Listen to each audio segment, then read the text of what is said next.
الحمد لله رب العالمين والصلاة والسلام على رسوله النبي الكريم وعلى آله وأصحابه أجمعين. أما بعد فأعوذ بالله من الشيطان الرجيم. بسم الله الرحمن الرحيم.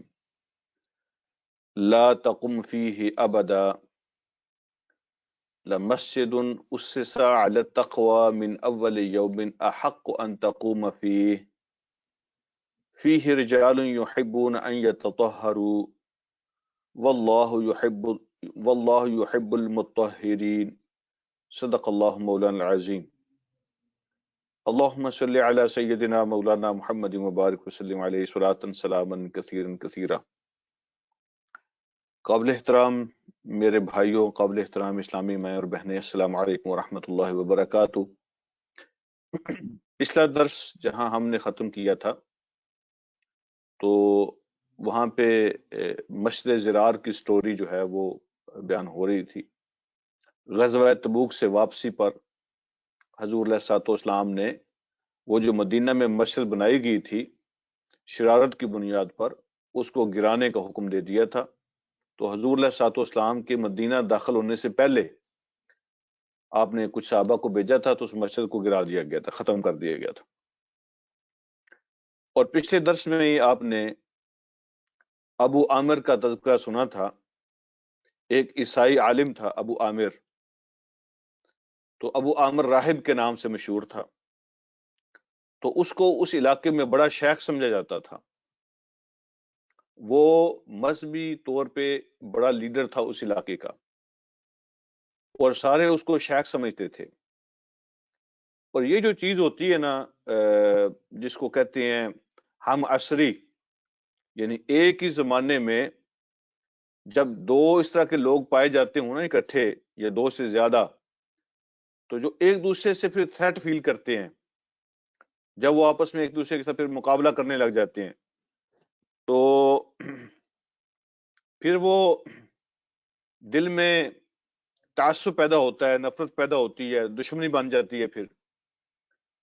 تو ابو عامر راہب جو ہے وہ اس کو بھی مسئلہ بن گیا حضور علیہ الصلوۃ والسلام کے مدینہ تشریف لانے سے. اب اس کی جو چودراہٹ ہے مذہبی وہ خطرے میں پڑ گئی، اور وہ جو شیخ بنا بیٹھا تھا پورے علاقے کا وہ اب خطرے میں پڑ گیا. تو نیچرلی اس کے دل میں اسلام کے بارے میں اور نبی علیہ الصلوۃ والسلام کے بارے میں نفرت پیدا ہوئی. اور پچھلے درس میں یہ بات آپ کے سامنے رکھ چکا ہوں کہ غزوہ احد سے شروع کر کے غزوہ تبوک تک جتنی بھی جنگیں ہوئی ہیں ان میں ابو عامر راہب نے مرکزی کردار ادا کیا ہے. اور غزوہ تبوک کے موقع پر بھی وہ مدینہ سے بھاگ کر چلا گیا تھا کیسر روم کے پاس اور اس کو جا کے اکسایا تھا، اور اسی کی بنیاد پہ غزوہ تبوک جو ہے وہ ہوئی تھی.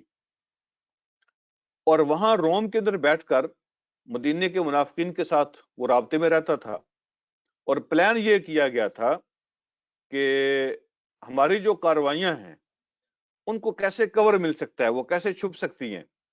تو سوچو بچار کے بعد انہوں نے یہی فیصلہ کیا، اور کوئی طریقہ نہیں ہے. ہمارے یہاں سے نمائندے بھی آیا کریں گے مدینہ کے اندر، اور مدینے میں منافقین کے جو نمائندے ہیں وہ بھی یہاں روم کے اندر ہمارے پاس آیا جایا کریں گے.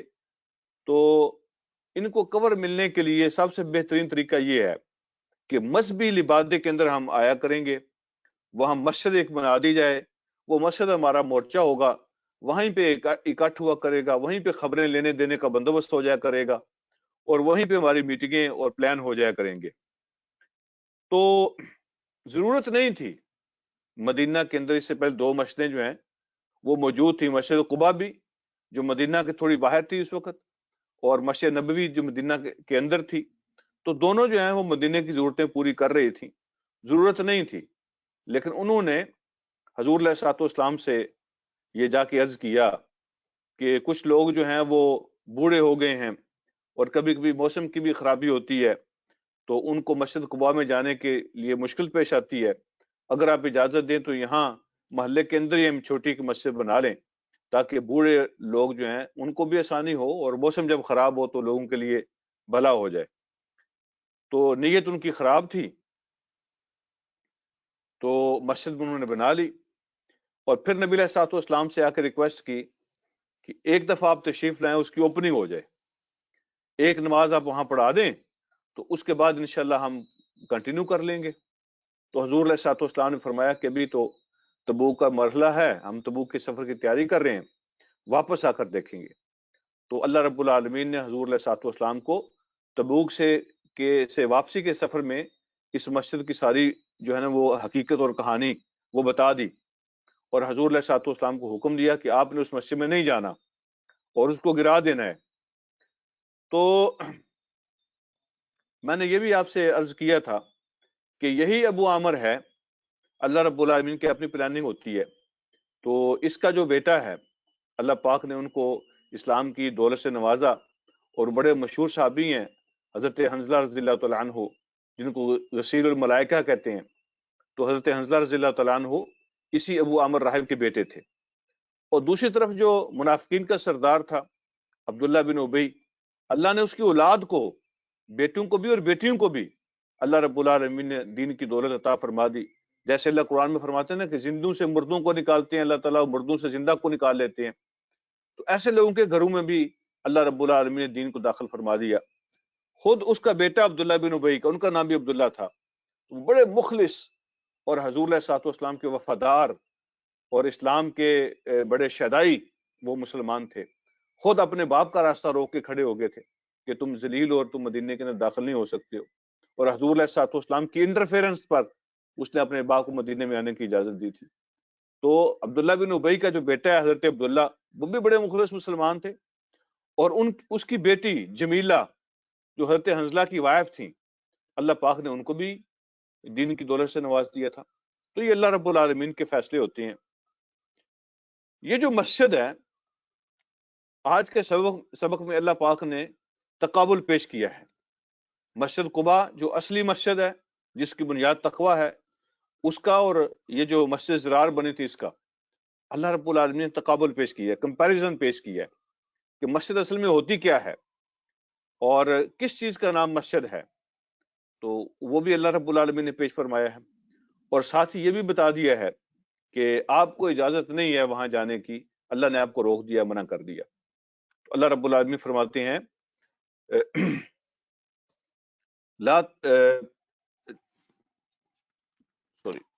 اللہ پاک نے ارشاد فرمایا لا تقم فیہ ابدا، آپ اس میں کھڑے نہیں ہو سکتے، آپ نے وہاں نہیں جانا۔ اور وہاں کھڑے ہونے کا مطلب نماز پڑھنا ہے، آپ نے وہاں نماز کے لیے، عبادت کے لیے کھڑے نہیں ہونا ابداً، کبھی بھی آپ وہاں نہیں جا سکتے عبادت کے لیے، نماز کے لیے آپ نے وہاں نہیں جانا۔ اور پھر ساتھ بتایا لمسجد اسس علی التقوی من اول یوم احق ان تقوم فیہ، یہ مسجد قباء کی بات ہو رہی ہے، اور جنرلی اللہ رب العالمین نے بتا دیا ہے کہ مسجد ہوتی کیا ہے۔ لمسجد، وہ مسجد، اسس علی التقوی، جس کی تاسیس، جس کی بنیاد رکھی گئی ہو تقوی پر، من اول یوم، پہلے دن سے، حق ان تقوم فیہ، وہی اس بات کی حقدار ہے کہ آپ اس میں عبادت کریں اور عبادت کے لیے کھڑے ہوں۔ تو یہ ہے وہ تقابل جو اللہ نے پیش کیا، وہ مسجد جو تقوی کی بنیاد پہ قائم ہو۔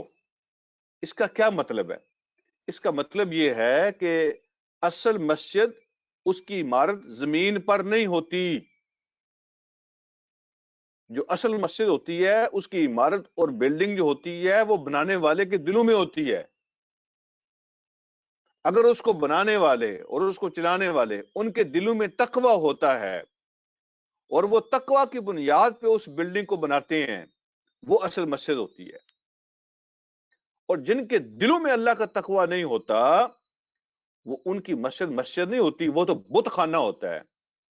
آپ جانتے ہیں یہ جو بات میں کہہ رہا ہوں کہ وہ مسجد نہیں ہوتی، بت خانہ ہوتا ہے، وہ کیوں بت خانہ ہوتا ہے؟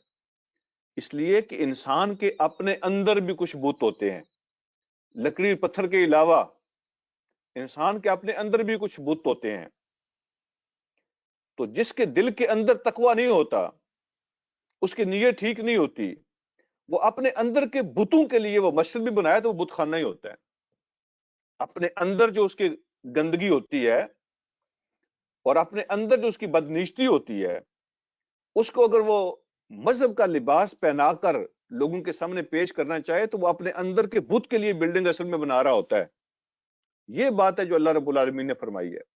لمسجد اسس علی التقوی من اول یوم، وہ مسجد جس کے بنانے والوں کے دلوں میں تقوی تھا پہلے دن سے، وہ مسجد اس کی حقدار ہے کہ آپ اس کے اندر کھڑے ہو کے عبادت کریں. وہ اصل میں عبادت والی مسجد ہوتی ہے. اور جن کے دلوں میں کجی ہو، جن کے دلوں میں بدنشتی ہو، جن کے دلوں میں اپنے اپنے بت ہوں، اپنے اپنے ایجنڈے ہوں، کوئی خدا خوفی ان کے دلوں میں نہیں ہوتی، تو دنیاوی پرپسز ہوتے ہیں، تعصب ہوتا ہے، جس کی بنیاد پہ اگر وہ مسجد کی بلڈنگ بھی بناتے ہیں تو وہ مسجد نہیں بت خانہ ہوتی ہے. اپنے اندر کے بتوں کی تسکین کے لیے وہ بلڈنگ بناتے ہیں. اس لیے علماء نے یہ لکھا ہے باقاعدہ کہ ایسی مسجدیں جو تعصب کی بنیاد پہ بنتی ہیں، ایسی مسجدیں جو نفرت کی بنیاد پہ بنتی ہیں، تو ان میں جو نماز پڑھتا ہے، نماز تو اس کی ہو جاتی ہے، لیکن افضل نماز اس مسجد میں ہوتی ہے جو تقوی کی بنیاد پہ بنتی ہے، جس کے بنانے والے کے دلوں میں یہ بدنشتیاں اور اپنی شرارتیں نہیں ہوتی. تو اس مسجد میں نماز پڑھنی چاہیے. پڑھنے والے کی نماز ہو جاتی ہے، لیکن جو بنانے اور چلانے والے ہوتے ہیں، نہ ان کو بنانے کا ثواب ہوتا ہے نہ چلانے کا ثواب ہوتا ہے.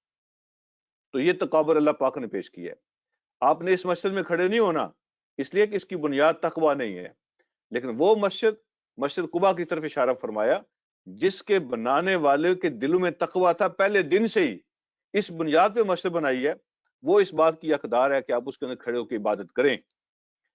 پھر اللہ رب العالمین نے نمازیوں کا تقابل کیا.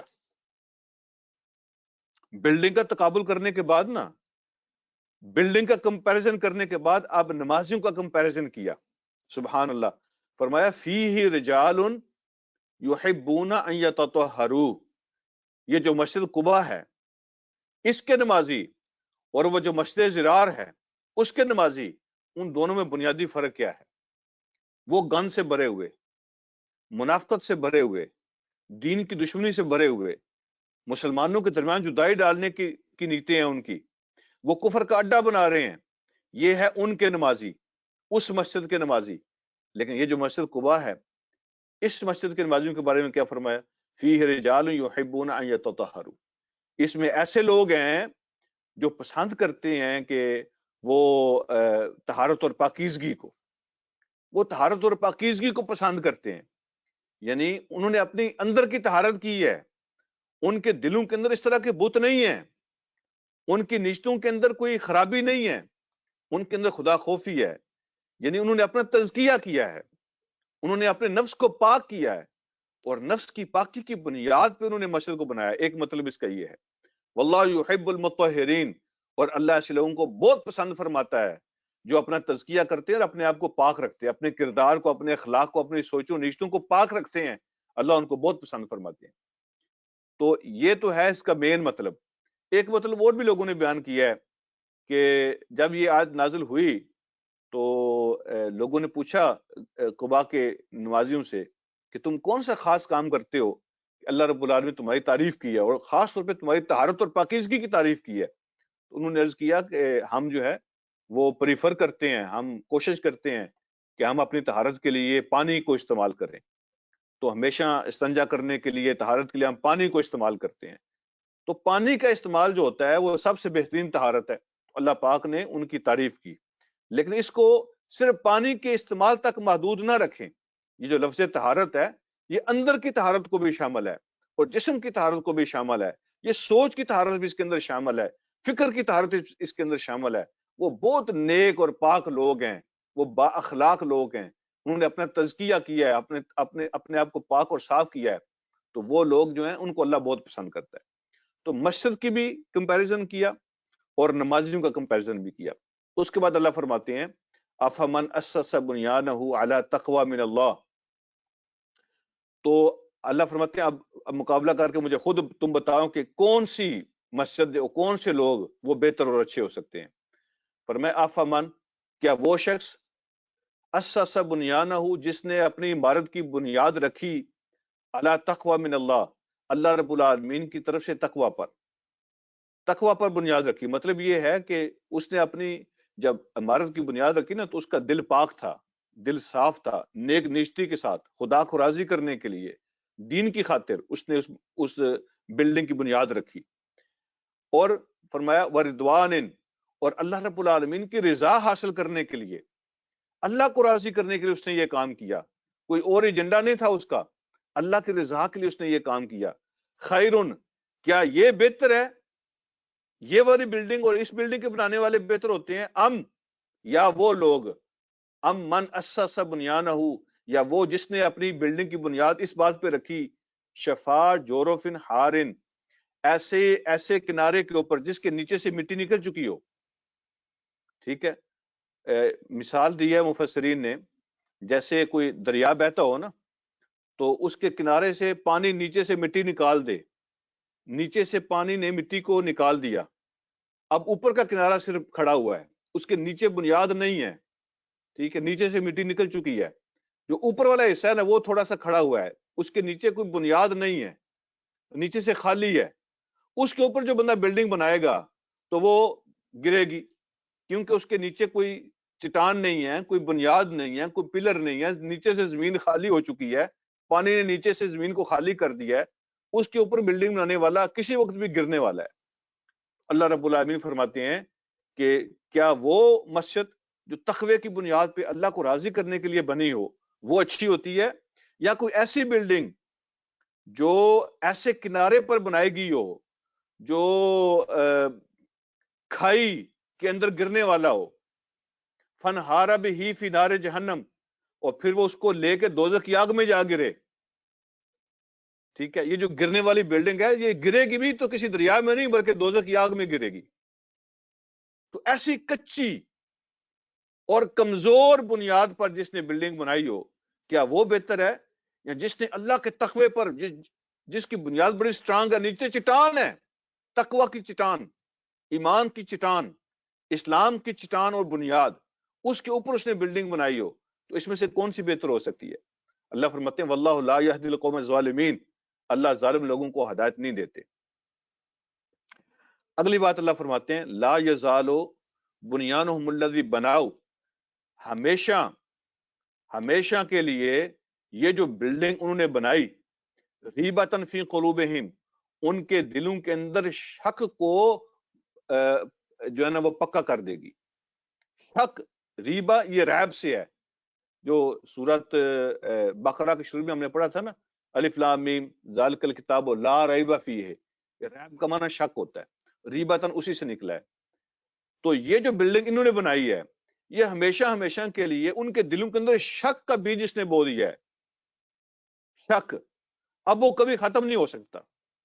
یعنی جو کافر ہو نا، کافر ہو، دین کا دشمن ہو، اوپن اور کھلا دشمن ہو، اس کے بارے میں تو یہ امید ہوتی ہے کہ کسی وقت اس کو سمجھ آ جائے اور قبول کر لے. وہ آدمی جو چال چلتا ہو، جو مکر کرتا ہو، جو منافقت کرتا ہو، جو اوپر سے اسلام قبول کر لے لیکن اس کے اندر اسلام کی دشمنی ہو، تو ایسا آدمی جو ہے نا اس کو توفیق نہیں ملتی. اللہ پاک فرماتے ہیں کہ یہ جو بلڈنگ انہوں نے بنائی ہے ہمیشہ کے لیے انہوں کے دل کے اندر شک کا بیج اس نے بو دیا ہے. الا ان تقطع قلوبہم، یہ اس وقت ختم ہوگا جب اللہ ان کے دلوں کو کاٹ ڈالے، اللہ ان کے دلوں کو چیر ڈالیں، یعنی مر جائیں گے لیکن یہ شک ان کے دل سے ختم نہیں ہوگا. یہ منافقت اتنی بڑی بیماری ہے. واللہ علیم حکیم، اللہ خوب جانتے ہیں، اللہ کا ہر فیصلہ حکمت کے مطابق ہوتا ہے. تو یہ جو کام انہوں نے کیا ہے، یعنی دین کا لبادہ اوڑھ کر، ٹھیک ہے، دین کے ساتھ دشمنی کرنا، یہ ایک ایسی چیز ہے کہ یہ موت تک ان کے ساتھ جائے گی. اب ان کے دل پھٹیں گے، ٹھیک ہے، ان کے دل پھٹیں گے، ان کو موت آئے گی لیکن ان کا شک ختم نہیں ہوگا، اخلاص ان کو نصیب نہیں ہوگا. یہ بات ہے جو اللہ رب العالمین نے ارشاد فرمائی ہے. اس کے بعد جو اگلی بات ہے، جو نیا ہمارا رکوع شروع ہو رہا ہے، تو وہ بھی بڑا انٹرسٹنگ ہے. اللہ رب العالمین نے ایک ڈیل کا ذکر کیا ہے. آپ اس کا ترجمہ پڑھ لیں تو پھر میں اس ڈیل کی تفصیل آپ سے عرض کرتا ہوں.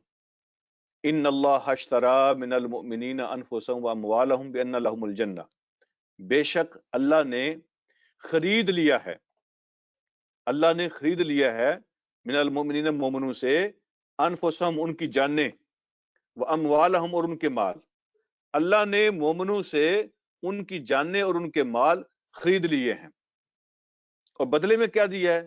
بِأَنَّ لَهُمُ الْجَنَّةَ، کہ ان کے بدلے میں ان کو ملے گی جنت، کہ ان کے لیے ہوگی جنت۔ تو اب یہ سودا اللہ نے کر لیا ہے مومنوں سے، ٹھیک ہے، یہ ڈیل ہوگی اللہ کی مومنوں کے ساتھ۔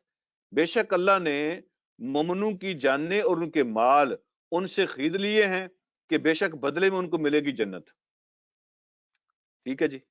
تو یہ جو اللہ نے جانیں ہماری خریدی ہیں اور جو مال اللہ نے ہمارے خریدے ہیں، یہ ہمارے ہیں، اپنے ہیں ہمارے، یہ بھی اللہ نے دیے ہوئے تھے۔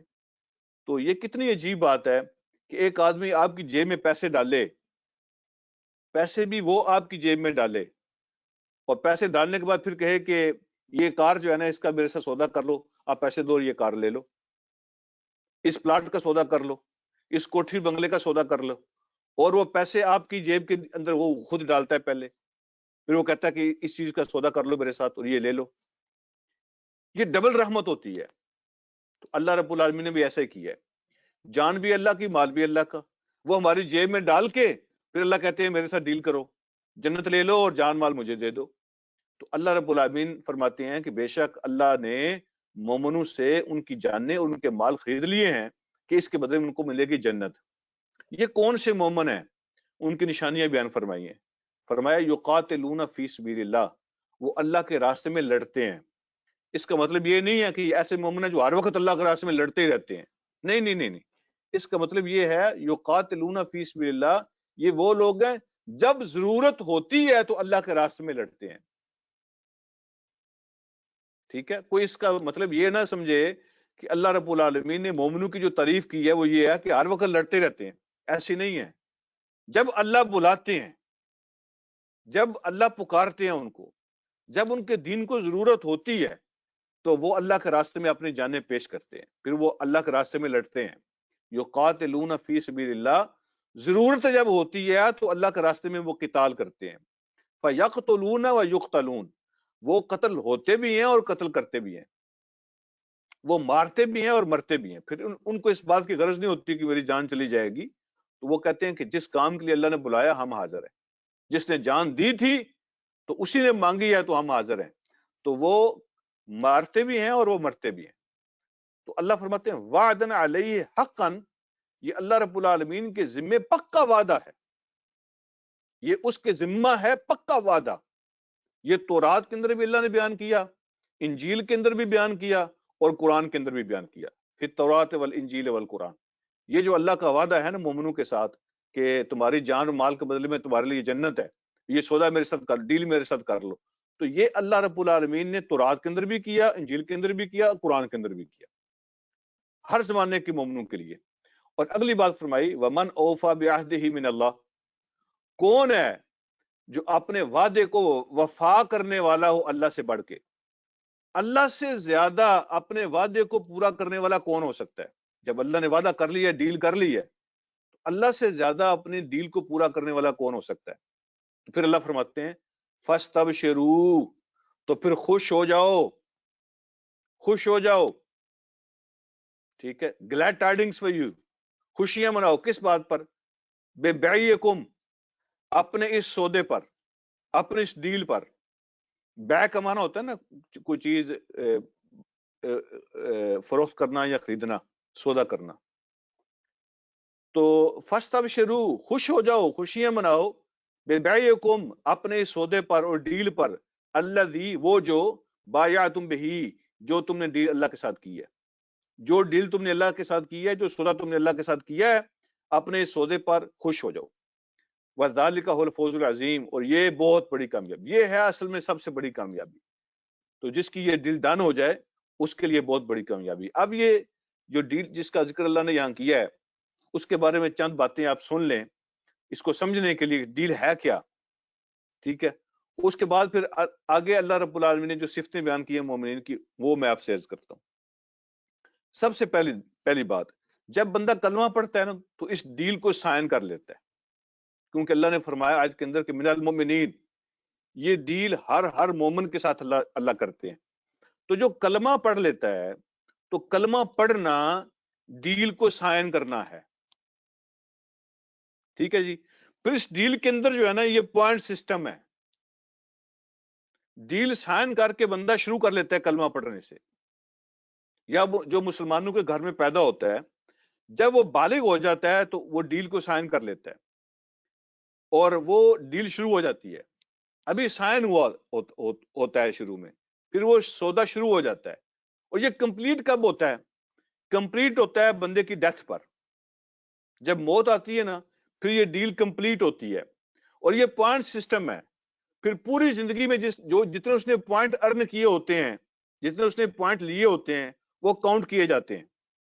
جب ڈیل پوری ہو جاتی ہے تو پھر وہ پوائنٹ جو ہے نا وہ کاؤنٹ ہوتے ہیں, اور ان پوائنٹس کے مطابق پھر اللہ پاک اس کو جنت کے اندر رینک دیتے ہیں, درجہ دیتے ہیں, اس کو کون سا درجہ ملنا ہے. اس کا یہ مطلب نہیں ہے کہ میری تو جی سودا ہو گیا, اب تو میں نے ڈیل کر لی ہے تو اب میری مرضی کدھر گئی پھر. ٹھیک ہے, جب میں نے ایک بات سودا کر لیا ہے, ڈیل کر لی, جان کسی کی ہو گئی, میرا مال کسی کا ہو گیا, اب میری اپنی مرضی کدھر گئی؟ یہ سوال پیدا ہو سکتا ہے. تو اس کا جواب یہ ہے کہ ڈیل آپ نے سائن کی ہے, سائن کرنے کے بعد ہر بندے کو اللہ نے مہلت دے دی ہے. اب جاؤ, اور اب یہ تم پر ڈیپینڈ کرتا ہے کہ تم کتنے پوائنٹس ارن کرتے ہو, کتنے پوائنٹس لیتے ہو. یہ بندہ اپنی مرضی سے کرتا ہے. ڈیل سائن کرنے کے بعد مرضی کسی کی نہیں چھینی اللہ نے. وہ جو پوائنٹ اس نے لینے ہیں نا, حاصل کرنے ہیں, وہ اپنی مرضی سے لینے ہیں. اس کو اللہ نے ٹائم دے دیا. میں اس کو سمجھنے کے لیے آسان کرتا ہوں. مثال کے طور پر ہم بینک سے کوئی سودا کرتے ہیں, ڈیل کر لیتے ہیں, کوئی گاڑی یا کسی مکان کی ڈیل کر لیتے ہیں, اور بینک آپ سے کہتا ہے کہ آپ کے پاس 25 سال ہے یا 20 سال ہے. ٹھیک ہے جی, اور آپ کے جو ٹوٹل پوائنٹس ہیں نا, آپ نے 20 سالوں میں آپ نے 20,000 پوائنٹس بنانے ہیں. اور جب آپ 20,000 پوائنٹ آپ کے کمپلیٹ ہو جائیں گے تو یہ مکان ہم آپ کو دے دیں گے, آپ کے نام ٹرانسفر کر دیں گے, یہ گاڑی آپ کے نام ٹرانسفر کر دیں گے. اب یہاں پہ مجھے اب یہ بتائیں, اگر کوئی بینک ہم سے یہ ڈیل کرے کہ یہ ڈیل سائن کر لیں, آپ کے پاس اتنا عرصہ ہے تو آپ نے پوائنٹس جو ہے نا وہ 20,000 پوائنٹس بنانے ہیں. ٹھیک ہے, تو اس کے بعد ہم آپ کو دے دیں گے. تو میں تو نہ دن دیکھوں نہ رات دیکھوں, ٹھیک ہے جی, نہ تو میں سوؤں اور نہ میں کوئی اور, میں تو پوائنٹ اکٹھے کروں. میں تو کہوں کہ جتنی جلدی میرے 20,000 پوائنٹ مکمل ہو جائیں. یہ تو دنیا کا سودا ہے. لیکن جو آخرت کی ڈیل ہم نے اللہ کے ساتھ کی ہے اس میں کتنی سستی ہے. بالکل ایسی ڈیل اللہ نے بھی کی ہے. اللہ نے ڈیل سائن کروائی ہے نا, اس کے بعد فرمایا کہ یہ اب مہلت تمہارے پاس ہے. ٹھیک ہے, اب جاؤ اور اپنے اپنے پوائنٹ اکٹھے کرو. جب تمہاری موت کا وقت آئے گا تو پھر میں تمہارے پوائنٹ گنوں گا, وہ کاؤنٹ کروں گا کتنے پوائنٹ تم نے حاصل کیے. جس کے جتنے پوائنٹ ہوں گے اس کے مطابق ہم فیصلہ کریں گے. تو یہ ہے وہ ڈیل جو اللہ رب العالمین نے سائن کروائی ہے. اب اس بنگلے کی چابی اس کو ملے گی جتنے اس کے پوائنٹس ہوں گے. جس کے تھوڑے پوائنٹ ہوں گے اس کو چھوٹے بنگلے کی چابی ملے گی, جس کے زیادہ پوائنٹس ہوں گے اس کو بڑے بنگلے کی چابی ملے گی, جس کے اور زیادہ ہوں گے اس کو اور بڑے بنگلے کی چابی ملے گی. تو یہ ہے وہ ڈیل. اب جو ہے نا کچھ لوگ ایسے ہیں اپنی اس ڈیل کے اندر سائن کرنے کے بعد بھی وہ کرپشن کرتے ہیں, بددیانتی کرتے ہیں ڈیل کے اندر. ٹھیک ہے, تو ان کو پوائنٹ نہیں ملتے. اور کچھ لوگ ایسے بھی ہیں, یہ بات آپ غور سے سننا ذرا, یہ بات سمجھ آ جائے تو سارا مسئلہ حل ہو جاتا ہے. کچھ لوگ ایسے بھی ہیں کہ وہ کچھ پوائنٹ ارن کرتے ہیں, ایک ہفتہ وہ پوائنٹ ان کے اوپر چلے جاتے ہیں, لیکن اگلے ہفتے وہ ایسے کام کرتے ہیں کہ وہ پوائنٹ مائنس ہو جاتے ہیں, نیچے چلے جاتے ہیں. ٹھیک ہے جی, تو کچھ کام ایسے ہیں جن سے پوائنٹ اوپر جاتے ہیں, کچھ پوائنٹ ایسے ہیں اس سے پوائنٹ نیچے جاتے ہیں, اور کچھ لوگ ایسے بھی ہوں گے جب ان کی موت آئے گی انفارچونیٹلی تو وہ مائنس کے اندر ہوں گے. ان کے کوئی یعنی پلس کے اندر نہیں ہوں گے, وہ مائنس کے اندر ہوں گے. ان کے پاس کوئی پوائنٹ نہیں ہوں گے بلکہ مائنس کے اندر جا چکے ہوں گے. تو یہ ہے وہ ڈیل جو اللہ نے اس آیت کے اندر بیان کی ہے. ہر بندے کے ساتھ ڈیل کر لی ہے, اور یقینی علم ہوگا موت کے وقت کہ کس کے کتنے پوائنٹ ہیں, کس نے اپنی ڈیل کے اندر بددیانتی کی, کرپشن کی, ڈس آنیسٹی کی، اور کس نے اپنی ڈیل کے ساتھ جو ہے نا وہ صحیح سلوک کیا، اپنے چانس کو اویل کیا، اپنے پوائنٹس ارن کیے، اور اب کس کے کتنے پوائنٹ ہیں، کون مائنس میں ہے کون پلس میں ہے، یہ سارا پتہ چلے گا جب موت آئے گی۔ یہ ہے وہ ڈیل جو اللہ نے کر لی ہے۔ اب ہر بندے کو مرضی پہ چھوڑ دی ہے، تیری مرضی ہے تو پوائنٹ کماتا کتنے ہیں، لوز کتنے کرتا ہے، یا اٹس اپ ٹو یو۔ اب اللہ رب العالمین نے وہ لوگ جنہوں نے ڈیل کی ہے، وہ جو مومنین ہیں، ان کی کچھ صفتیں بیان کی ہیں۔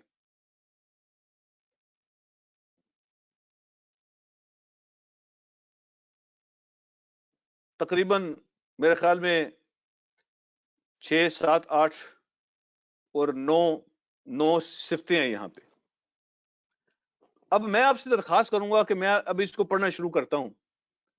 اب ہم نے باکس ٹک کرنا ہے، ہر بندہ الرٹ ہو جائے۔ میری آپ سے گزارش یہ ہے کہ آپ نے باکس ٹک کرنے اپنے ذہن کے اندر، اپنے دل کے اندر، کسی کو نہ بتائیں، لیکن اپنے ذہن کے اندر وہ باکس ٹک کرتے جائیں کہ جو صفتیں اللہ نے یہاں بیان کی ہیں، کیا میرے اندر وہ ہیں کہ نہیں ہیں، کون سی ہے اور کون سی نہیں ہے، اور جو نہیں ہے اس کو اپنے حاصل کرنے کی کوشش کرنی ہے، اور جو ہے اس پہ اللہ کا شکریہ ادا کرنا ہے۔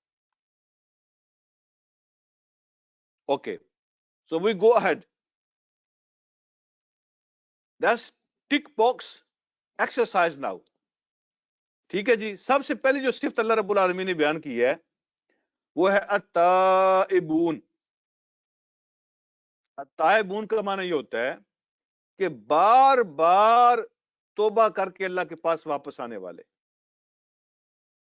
تائبون کا معنی یہ نہیں ہے کہ ایک دفعہ توبہ کرنے والے، اس لیے کہ یہ جو کام ایسا ہے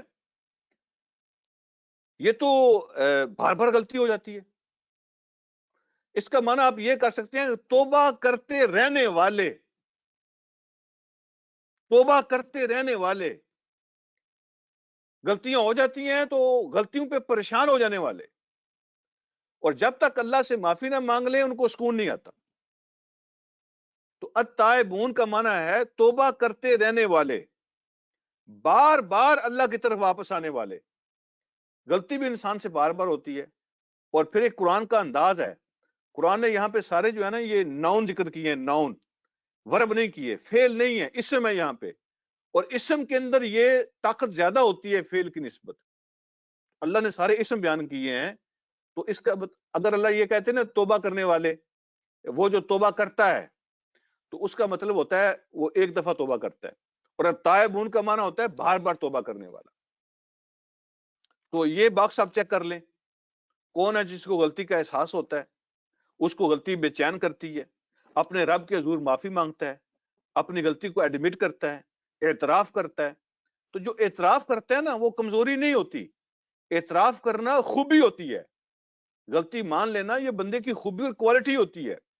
اللہ نے فرمایا کہ مومنوں کی پہلی صفت یہ ہے کہ ان سے غلطی ہو جائے تو اللہ کے پاس واپس آتے ہیں، اللہ سے معافی مانگتے ہیں۔ اپنے گناہ کو اپنے اعمال نامے میں مت چھوڑیے، اپنے گناہ کو اپنے پیج پہ نہ رہنے دیں۔ اگر لگ جائے وہاں پہ بلیک ڈاٹ تو پہلی کوشش یہ ہونی چاہیے کہ اس کو ریموو کرے۔ تو یہ مطلب ہے التائبون کا۔ دوسری صفت اللہ نے یہ بیان فرمائی، العابدون، اللہ رب العالمین کی ہی عبادت کرنے والے، عبادت کرتے رہنے والے، اللہ ہی کی عبادت کرتے رہنے والے۔ وہ عبادت میں کسی اور کو شامل نہیں کرتے، اور ایک دو دفعہ کر کے وہ تھک نہیں جاتے، بلکہ عبادت کرتے رہنے والے۔ اور آگے فرمایا تیسری بات، الحامدون، اللہ ہی کی تعریفیں کرنے والے اور کرتے رہنے والے۔ حامدون کا معنی شکریہ ادا کرنا ہے، جو اللہ نے نعمتیں دی ہیں نا اس کے بدلے میں دو کام کرنے ہیں۔ ایک تو یہ کہ جو اللہ نے نعمتیں دی ہیں اللہ کا شکریہ ادا کرنا ہے، اور اللہ کی تعریف کرنی ہے۔ یہ دونوں، اللہ کی تعریف بھی کرنی ہے وربلی اور پریکٹیکلی، اور اللہ کا شکریہ بھی ادا کرنا ہے وربلی اور پریکٹیکلی۔ اور پریکٹیکل شکریہ کیا ہوتا ہے؟ پریکٹیکل حمد کیسے بیان کی جاتی ہے کہ جو نعمتیں اللہ نے دی ہیں ان کو صحیح استعمال کیا جائے، پازیٹیو یوز ہو ہر چیز کا، تو وہ ہوتا ہے پریکٹیکل شکر اور پریکٹیکل تعریف۔ تو اللہ کا شکر ادا کرنے والے اور اللہ کی تعریف کرتے رہنے والے. اگلی بات، یہ بڑا خوبصورت لفظ ہے، اس پہ غور فرمانا ذرا. السائحون، السائحون کا جو لفظ ہے نا، یہ سیاحت سے نکلا ہے. سیاحت، سیر و سیاحت جس کو ہم کہتے ہیں، سفر کرنا، نکلنا، چلنا، جانا، آنا، یہ سب سیاحت کے اندر شامل ہے. تو جو اللہ کے نیک بندے ہیں وہ سیاحت کرنے والے ہیں، سفر کرنے والے. کیا مطلب اس کا؟ یعنی کبھی کوئی بندہ جو ہے نا وہ مراکو جا رہا ہو، کبھی ترکی جا رہا ہو، کبھی فرانس جا رہا ہو، کبھی اسپین جا رہا ہو، کبھی مری جا رہا ہو، کبھی کہیں جا رہا ہو تو چکر لگا، کبھی لیک ڈسٹرکٹ جا رہا ہو، کبھی جناب وہ بیچ پہ جا رہا ہو. یہ مطلب ہے نہیں. سفر کرنے کا مطلب، السائحون کا مطلب اللہ کی خاطر، دین کی خاطر، نیکی کی خاطر جو سفر کرتا رہتا ہے، جو نکلتا رہتا ہے. اب میں کچھ مثالیں دیتا ہوں آپ سے، عرض کرتا ہوں وہ کون سی باتیں ہیں جو ساری اس میں شامل ہیں. نماز اس میں شامل ہے، جو گھر سے نکلتا ہے نماز کے لیے، ٹھیک ہے، جو دفتر سے نکلتا ہے نماز کے لیے، وہ جو نماز کے لیے سفر کرتا ہے، قدم اٹھاتا ہے، وہ سائحون میں شامل ہے. اب درس قرآن کے لیے، دین کی بات کو سننے کے لیے، سنانے کے لیے، یہ سائحون میں شامل ہے. اپنے بچوں، اپنی فیملی کے لیے ان کی خبرگیری کرنا، ان کی جائز ضرورتوں کو پورا کرنا، ان سے ملنے جانا، یا یہ ساری باتیں جو ہیں، فیملی کی خبرگیری بھی سائحون کے اندر آتی ہے، کیونکہ یہ فرائض میں شامل ہے، یہ نیکی میں شامل ہے. اپنے والدین کی خبرگیری کرنا، ان کی ضرورتوں کو پورا کرنے کے لیے جانا آنا، اس کے اندر شامل ہے. حلال روزی کمانے کے لیے جانا آنا، سفر کرنا، اس میں شامل ہے. کسی کو لینا، کسی کو چھوڑنا، لوگوں کے ساتھ بھلا کرنا، یہ ساری اس میں شامل ہے. جو جس کو آپ کہہ سکتے ہیں نا، ایک لفظ جو آپ استعمال کرتے ہیں انگلش میں، کہتے ہیں موونگ پیپل. ٹھیک ہے، موونگ پیپل. تو جو موونگ لوگ ہوتے ہیں وہ سارے اس میں شامل ہیں، جن کی موو پازیٹیو ہوتی ہے، جن کی موو نیکی کے لیے ہوتی ہے. آپ کی ہر وہ موومنٹ جو نیکی کے لیے ہوتی ہے وہ سائحون کے اندر شامل ہے. اللہ رب العالمین نے کتنا یہ بڑا چیپٹر رکھا ہوا ہے ہمارے لیے نیکیاں کمانے کے لیے. ہر وہ نیک اچھا کام، ہر وہ پازیٹیو کام جس کے لیے آپ نکلتے ہیں گھر سے، وہ سائحون میں شامل ہے. نیکی کا ہر سفر اور نیکی کے لیے اٹھنے والا ہر قدم.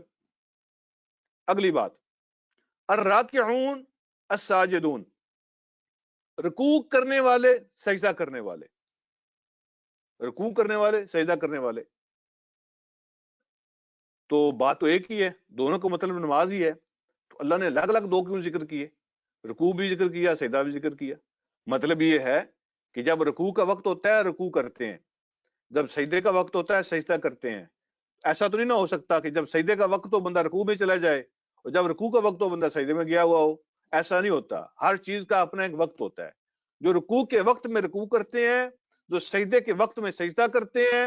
اور اگلی بات، الآمرون بالمعروف، نیکی کی باتوں کا حکم کرتے رہنے والے، والناہون عن المنکر، اور برائی کی باتوں سے روکتے رہنے والے. اب رکوع کے وقت رکوع کرتے ہیں، سجدے کے وقت سجدہ کرتے ہیں. نیکی کا حکم کرنے کا وقت ہو تو اس میں نیکی کا حکم کرتے ہیں، برائی سے روکنے کا وقت ہو تو اس میں برائی سے روکتے ہیں. ٹھیک ہے، یہ نہیں ہے کہ ابھی برائی سے روکنے کا وقت ہو تو وہ سجدے میں جا کے گر جائیں، نیکی کا حکم کرنے کا وقت ہو تو وہ رکوع میں چلے جائیں. ہر چیز کا اپنا اپنا وقت ہے. رکوع کے وقت میں رکوع کرنے والے، سجدے کے وقت میں سجدہ کرنے والے، نیکی کا حکم کرنے کے وقت میں نیکی کا حکم کرنے والے، اور برائی سے روکنے کے وقت میں برائی سے روکنے والے. یہ سارے کام وہ کرتے ہیں. اور اگلی بات، یہ بھی بڑا اچھا لفظ ہے، والحافظون لحدود اللہ، اور اللہ نے جو حدیں طے کی ہیں، اللہ نے جو لمٹس مقرر کی ہیں، اس لمٹس کی لک آفٹر کرنے والے، ان کی کیئر کرنے والے، ان کی حفاظت کرنے والے. تو اللہ کی جو حدیں ہیں، مثال کے طور پہ میں مثال دیتا ہوں، دشمنی کرنے کے لیے بھی اللہ نے حد طے کی ہوئی ہے، دوستی کے لیے بھی اللہ نے حد طے کی ہوئی ہے، محبت کے لیے بھی اللہ نے حد طے کی ہوئی ہے، نفرت کے لیے بھی اللہ نے حد طے کی ہوئی ہے. اللہ نے سونے کی حد طے کی ہے، اللہ نے جاگنے کی حد طے کی ہے، اللہ نے ہر چیز کی لمٹ مقرر کی ہوئی ہے. وہ جو نبی علیہ السلام فرمایا نا، تیری آنکھوں کا تم پہ حق ہے، تیرے جسم کا تم پہ حق ہے، تیرے گھر والوں کا تم پہ حق ہے، تیری بیوی کا تم پہ حق ہے، تیرے مہمان کا تم پہ حق ہے، ہر حق والے کو اس کا حق دو. یہ اللہ نے ہر چیز کی باؤنڈری طے کی ہوئی ہے، ہر چیز کی باؤنڈری اللہ نے طے کی ہوئی ہے. تو اللہ نے جو باؤنڈریز طے کی ہوئی ہیں، دشمنی کو اس کی حد سے آگے نہ لے کے جاؤ، محبت کو اس کی حد سے آگے نہ لے کے جاؤ، نفرت کو اس کی حد سے. اللہ نے انجوائمنٹ کی بھی حد طے کی ہے، آپ انجوائے کر سکتے ہیں لیکن اس کی حد ہے. سونے جاگنے کی حد بھی مقرر ہے. تو اپنی حدوں کو کراس نہیں کرنا. جس چیز کی جو حد اللہ نے دی ہے اس حد کی حفاظت کرنے والے جو ایسے لوگ ہوتے ہیں تو ان کے بارے میں فرمایا وَبَشِّرِ الْمُؤْمِنِينَ، ایسے مومنوں کو خوشخبریاں سنا دو، خوشخبری ہے تمہارے لیے، تو ایسے مومنوں کو خوشخبری دے دو. آگے بڑھتے ہیں. اللہ رب العالمین ارشاد فرماتے ہیں ما کان للنبی والذین آمنوا ان یستغفروا للمشرکین ولو کانوا اولی قربا. ما کان للنبی، اب یہ ایک جو ہے نا سوال کا جواب دیا جا رہا ہے، ایک اور ادب سکھایا جا رہا ہے. اور وہ ادب کیا ہے؟ وہ ادب کیا ہے جو سکھایا جا رہا ہے؟ وہ ادب یہ ہے کہ ہر چیز کی حد بیان کر دی ہے. تو ظاہر بات ہے نبی علیہ السلام کے زمانے میں ایک گھر سے اگر باپ مسلمان ہے تو بیٹا نہیں ہے، بیٹا مسلمان ہے تو باپ نہیں ہے، کسی کی بیٹیاں مسلمان ہو گئی ہیں، ماں باپ نہیں ہے مسلمان. تو یہ ان کے لیے مسئلہ تھا. ٹھیک ہے جی. تو ظاہر بات ہے رشتہ دار جو ہوتے ہیں، جو خونی رشتہ ہوتا ہے، تو ان کے لیے بندے کی فیلنگز ہوتی ہیں. اللہ رب العالمین نے اس کی بھی حد بتا دی. اس کی حد کیا ہوتی ہے؟ ما کان للنبی، اجازت نہیں ہے، نبی کے شیان شان نہیں ہے، والذین آمنوا، اور نہ ہی یہ مومنوں کے شیان شان ہے، اور نہ ہی مومنوں کو اس بات کی اجازت ہے. کیا؟ ان یستغفروا للمشرکین، کہ وہ استغفار کریں مشرکوں کے لیے. مشرکین کے لیے اللہ سے معافی مانگنا، مشرکین کے لیے استغفار کرنا، اس کی اجازت نہیں ہے. وَلَوْ كَانُوا اولی قربا، چاہے وہ کتنے قریبی رشتہ دار کیوں نہ ہوں، چاہے وہ کتنے ہی قریبی رشتہ دار کیوں نہ ہوں، باپ بیٹا کیوں نہ ہو. لیکن نہ نبی کو اس بات کی اجازت ہے، ان کے شیان شان ہے، اور نہ مومنوں کے شیان شان ہے، نہ ان کو اجازت ہے کہ وہ مشرکوں کے لیے استغفار کریں. وَلَوْ كَانُوا اولی قربا، چاہے وہ کتنے قریبی کیوں نہ ہوں. کب آپ استغفار نہیں کر سکتے؟ من بعد، اس کے بعد، ما تبین لہم، کہ جب ان کو یقین ہو جائے، کلیئر ہو جائے، انہم اصحاب الجحیم، کہ وہ مشرک جو ہیں وہ دوزخ میں جانے والے ہیں. جب ان کو کلیئر ہو جائے نا کہ وہ دوزخ میں جانے والے ہیں، تو پھر ان کو اجازت نہیں ہے ان کے لیے استغفار کریں. ہیں عجیب بات نہیں ہے؟ ہاں جی، یہ تھوڑی سی سمجھنے والی بات ہے. کب کلیئر ہوتا ہے کہ مشرک دوزخ میں جانے والا ہے؟ یہ بات کب کلیئر ہوتی ہے؟ سوال ہے. یہ کلیئر ہوتی ہے اس وقت جب اس کی ڈیتھ ہو جاتی ہے. یقین ہوتا ہے اس وقت جب اس کی ڈیتھ ہو جاتی ہے. اگر کوئی مشرک ہو، کوئی کافر ہو، ابھی اس کی ڈیتھ نہیں ہوئی ہے، اس کے بارے میں تو چانسز ہوتے ہیں نا کہ وہ مسلمان ہو جائے، اللہ اس کو اسلام کی دولت دے دے، چانس ہوتا ہے نا جی، مرنے سے پہلے پہلے کوئی مسلمان ہو جائے. لیکن یہ یقین کب ہوتا ہے کہ اب اس کے لیے کوئی چانس نہیں رہا، اب اس کا دوزخ میں جانا یقینی ہے. وہ کب یقین ہوتا ہے؟ وہ اس کی موت پہ یقین ہوتا ہے. اب یہ آیت دوبارہ پڑھیں، آپ کو مسئلے کی سمجھ آ جائے گی. نہ نبی کی شیان شان ہے، نہ مومنوں کو اس بات کی اجازت ہے کہ وہ مشرکوں کے لیے استغفار کریں، چاہے ان کے قریبی رشتہ دار کیوں نہ ہوں، اس کے بعد کہ ان کو یقین ہو جائے کہ وہ دوزخ میں جانے والے ہیں. یعنی مرنے کے بعد قریبی رشتہ دار بھی ہوں، جب مر جاتا ہے کوئی مشرک، اس کی موت شرک پہ ہو، اس کی موت کفر پہ ہو، تو پھر یقینی ہوتا ہے کہ وہ دوزخ میں جائے گا. تو اب اس کے لیے استغفار کی اجازت نہیں ہے. کیا زندگی میں ہم ان کے لیے استغفار کر سکتے ہیں؟ ہاں، زندگی میں ان کے لیے دعائیں مانگ سکتے ہیں. ان کے لیے زندگی میں کہہ سکتے ہیں اللہ اس کو ہدایت کے رستے پہ لگا دے، اللہ اس کو معافی کے رستے پہ لگا دے، اللہ اس کو جنت کے راستے پہ لگا دے، اللہ اس پہ مہربانی فرما دے، اللہ اس پہ اپنی رحمت نازل کر دے، اللہ اس پہ اپنے دین کے دروازے کھول دے وغیرہ. یہ ساری دعائیں ہم ان کے لیے زندگی میں کر سکتے ہیں، لیکن مرنے کے بعد یہ تسلی ہو جاتی ہے کہ اب چانس ختم ہو گیا ہے، اب آپ ان کے لیے استغفار نہیں کر سکتے. ہاں، ایک مسئلہ میں اور یہاں بیان کر دیتا ہوں. اگر کوئی کسی کے ساتھ آپ کی کوئی تعلق تھا، کوئی ورکنگ ریلیشن شپ تھی، کوئی فرینڈ تھا، کوئی فیملی پڑوسی تھا، کوئی بھی تھا، تو وہ اگر نان مسلم ہے، اس کی ڈیتھ ہو جاتی ہے، تو جو باقی فیملی ہے ان کے ساتھ آپ تعزیت کر سکتے ہیں، ان کو کہہ سکتے ہیں کہ we feel sorry for you, we feel sorry for you, کہ ہم جو ہے نا افسوس کرتے ہیں آپ کے ساتھ آپ کا نقصان ہوا. اس بات پہ اس حد تک آپ تعزیت کر سکتے ہیں. جو اس کی فیملی کے زندہ لوگ ہیں ان کو آپ یہ کہہ سکتے ہیں کہ آپ کو غم آیا ہے، اس پہ ہم سوری فیل کرتے ہیں اور ہم آپ کے غم میں آپ کے ساتھ کھڑے ہیں.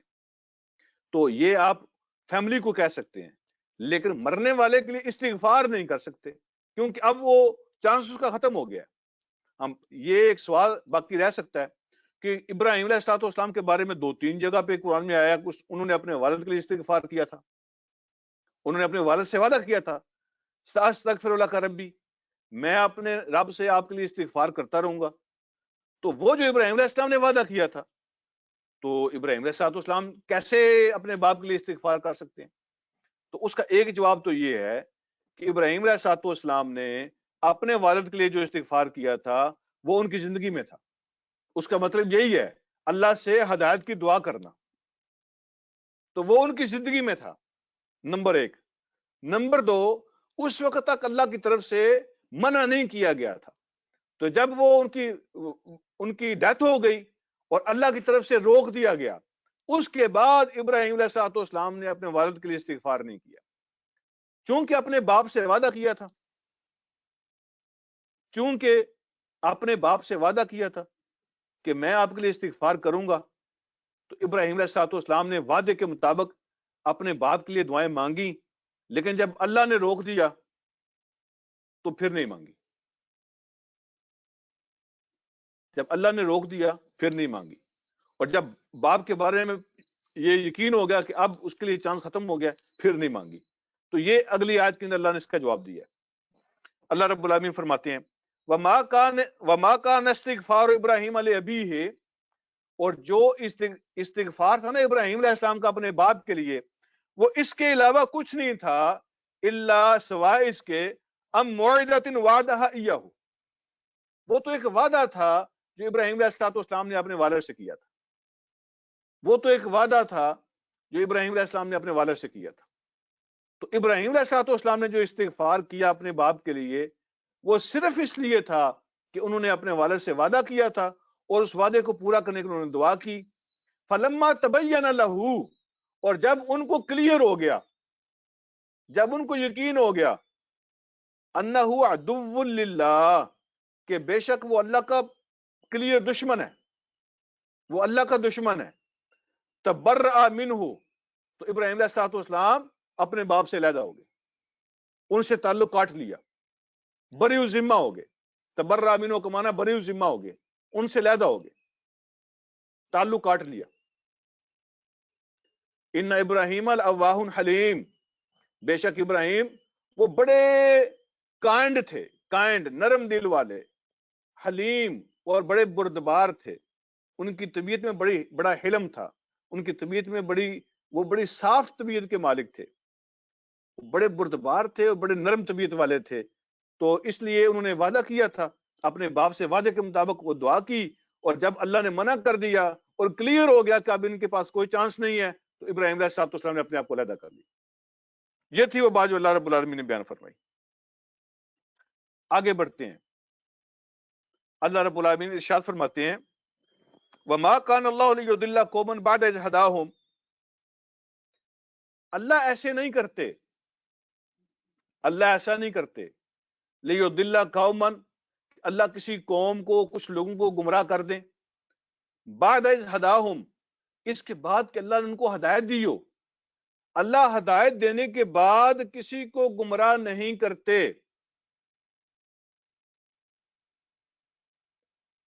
حتی، جب تک یہ نہ ہو جائے، وہ کیا ہے؟ حتی یبین لہم ما یتقون، جب تک اللہ کلیئر نہ کر دے ان کے سامنے کہ وہ کن کن چیزوں سے پرہیز کریں، کن کن چیزوں سے انہوں نے بچنا ہے، جب تک اللہ کلیئر نہ کر لیں کہ یہ ہے لائن جس کو آپ نے فالو کرنا ہے، یہ ہے باؤنڈری جس کو آپ نے فالو کرنا ہے، یہ ہے وہ کام جو تم نہیں کر سکتے، یہ کام جو تم کر سکتے ہو، جب تک اللہ رب العالمین کسی پہ یہ واضح نہ کر دیں، ان کو پراپر گائیڈ نہ کر دیں، اللہ ان کو گمراہ نہیں کرتے۔ اللہ بیان کرتے ہیں، اللہ بتاتے ہیں، سمجھاتے ہیں، اس کے بعد بھی کوئی اگر نہیں مانتا، پھر اللہ رب العالمین اس کو گمراہ ہونے دیتے ہیں، اس کو اس کے حوالے کر دیتے ہیں۔ ان اللہ بکل شیء علیم، اللہ ہر چیز سے واقف ہے۔ ان اللہ لہ ملک السماوات والارض، بے شک اللہ رب العالمین کی ملکیت ہے جو کچھ آسمانوں میں ہے، جو کچھ زمین کے اندر ہے، یہ سب اللہ کی ملکیت ہے۔ یحیی و یمیت، وہی زندہ کرتا ہے، وہی مارتا ہے، زندگی بھی وہ عطا کرتا ہے، موت بھی وہ عطا کرتا ہے۔ وما لکم من دون اللہ من ولی ولا نصیر، اور کوئی نہیں ہے تمہارے لیے اللہ کے مقابلے میں کوئی سرپرستی کرنے والا، اور نہ کوئی مددگار، نہ دوست نہ مددگار، اللہ کے مقابلے میں کوئی نہیں ہے۔ آگے جو اللہ رب العالمین نے مضمون بیان فرمایا ہے وہ ان 3 صحابہ کا واقعہ ہے، بہت سننے والی بات ہے، بندے کے نا دل کے اندر تک اثر کرنے والی بات ہے۔ وہ 3 صحابہ کا واقعہ جس کو ہم پچھلے سبق میں پڑھ چکے ہیں، جہاں ہم نے ان 7 یا 10 صحابہ کا واقعہ پڑھا تھا جنہوں نے اپنے آپ کو پلر کے ساتھ باندھ لیا تھا۔ وہاں اشارہ موجود تھا کہ کچھ لوگوں کا کیس ڈیلے ہو گیا، ان کو پیچھے کر دیا گیا، تمہارے بارے میں فیصلہ بعد میں کریں گے۔ وہ 3 لوگ تھے، ان کا کیا فیصلہ ہوا تھا، ان کے ساتھ کیا بنا تھا، وہ اللہ رب العالمین اس سے آگے بیان کر رہے ہیں۔ آج ہمارے پاس وقت تھوڑا ہے، اگر ہم نے وہ سٹوری شروع کی تو کمپلیٹ نہیں ہو سکے گی وقت کے اندر۔ انشاءاللہ اگلے ہفتے ہم یہاں سے شروع کریں گے کہ وہ جو 3 صحابہ تھے جن کا معاملہ ڈیلے کر دیا گیا تھا، تو ان کے ساتھ پھر کیا ہوا تھا اور کیسے ہوا تھا، اور اس کے بارے میں قرآن کیا کہتا ہے۔ بہت سننے والی بات ہے، سمجھنے والی بات ہے۔ اللہ مجھے اور آپ کو توفیق عطا فرمائے، جو کچھ ہم نے سنا اور پڑھا اس پر عمل کرنے کا اللہ ہمیں جذبہ عطا فرمائے۔ وآخر دعوانا الحمدللہ رب العالمین۔ آج وقت ہے ہمارے پاس، تو آپ سے گزارش